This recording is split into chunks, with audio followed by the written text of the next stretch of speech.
Narendra Swamy GS ಈಗ ಎಲ್ಲರಿಗೂ ಆದಷ್ಟು ಸನ್ಮಾನ್ಯ ಸಭಾಧ್ಯಕ್ಷರೇ, ಹೋಗ್ಲಿಕ್ಕೆ ಫ್ಲೈಟ್ ಇದೆ ಊರಿಗೆ. ಎಲ್ಲರಿಗೆ ತಾವು ತಂದಂತ ಸಂತಾಪ ಸೂಚನೆಗೆ ನನ್ನ ಬೆಂಬಲವನ್ನು ವ್ಯಕ್ತಪಡಿಸುತ್ತಾ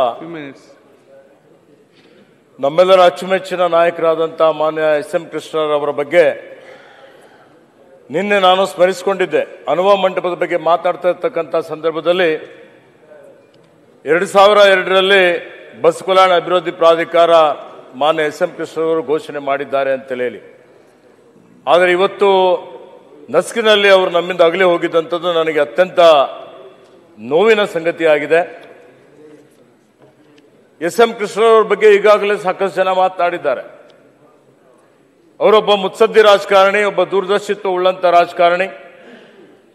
ಇವತ್ತು ಬೆಂಗಳೂರಿಗೆ ಏನು ಸಿಲಿಕಾನ್ ಸಿಟಿ ಅನ್ನುವಂತ ಒಂದು ಖ್ಯಾತಿ ಬಂದಿದೆ. IIT BT ನಗರ ಅಂತ ನಾವು ಕರೀತಾ ಇದ್ದೀವಿ.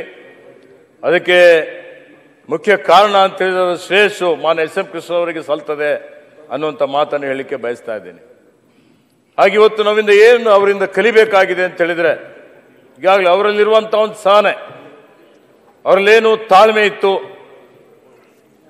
ಅವರಲ್ಲೇನೊಂದು ಸಂಯಮ ಇತ್ತು, ಅವರ ದೂರದರ್ಶಿತ್ವ, ಇವೆಲ್ಲವೂ ಅನುಕರಣೀಯವಾದಂಥವು.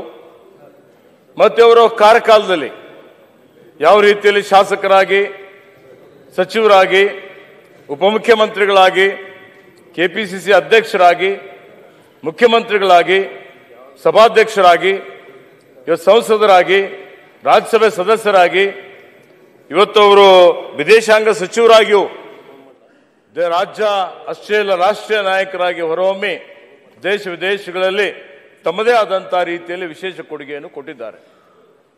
ಅವರ ಕಾರ್ಯಕಾಲದಲ್ಲಿ ಇವತ್ತು ಯಾವ ರೀತಿಯಲ್ಲಿ ಕೆಂಗಲ್ ಹನುಮಂತಯ್ಯವರ ಕಾರ್ಯಕಾಲದಲ್ಲಿ ವಿಧಾನಸೌಧ ನಿರ್ಮಾಣ ಆಗಿದೆ, ಅವರ ಕಾರ್ಯಕಾಲದಲ್ಲಿ ವಿಕಾಸ್ ಸೌಧ ನಿರ್ಮಾಣ ಆಗಿದೆ.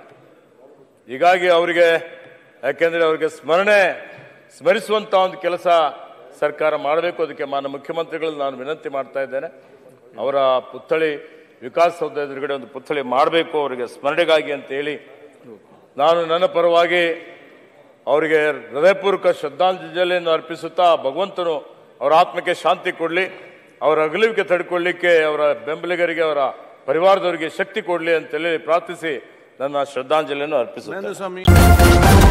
ನ್ಯೂಸ್ ಫಸ್ಟ್ ನಿರ್ಭೀತಿಯಿಂದ ನಿಮ್ಮ ಪರವಾಗಿ.